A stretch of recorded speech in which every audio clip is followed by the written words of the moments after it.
We have much to discuss, humans. I have been away far too long.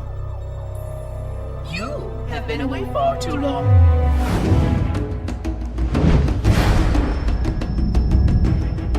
What we wanted to do with the terminals and anniversary is evolve them a little bit. But we also wanted to add some fiction, because that was the only thing that we weren't really touching. They've been done a couple times in a couple different ways so far. Animated text in Halo 3, audio file with slideshow presentations as they were done in ODST. We wanted to make sure that we could do them in a unique way, and so we worked with the Sequence group to do more than just a motion comic. Really, it's more like an animated short. Warning!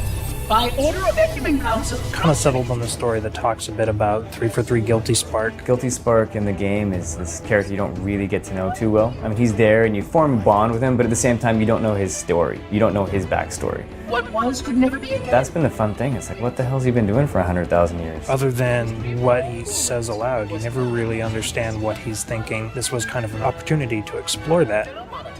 We just did the voiceover with Guilty Spark with Tim Dodabo. At one point in the session, he just said that he thought these scripts were really cool because he was able to learn some things about Guilty Spark, about him, that he had never known before in all of his time with all the games before. And that to me was a pretty good sign that we're putting together some interesting new stories, that we're adding some cool new dimensions to the universe. It also runs parallel to the original event, so it doesn't change them in any way, but it will help you to have greater context and a greater understanding, and hopefully a greater appreciation of why you're in this place and what you're doing. We try to make them fit very naturally within the existing spaces rather than create new out-of-the-way spaces for terminals to exist. Even if you're not familiar with Halo, and perhaps especially if you're not familiar with Halo, this will give you some insight into the history of our universe and some of the characters that are involved in it.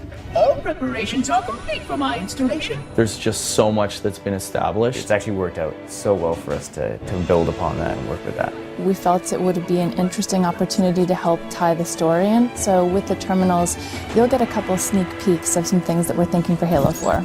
And through it, the familiar shape awaits. Halo. Home.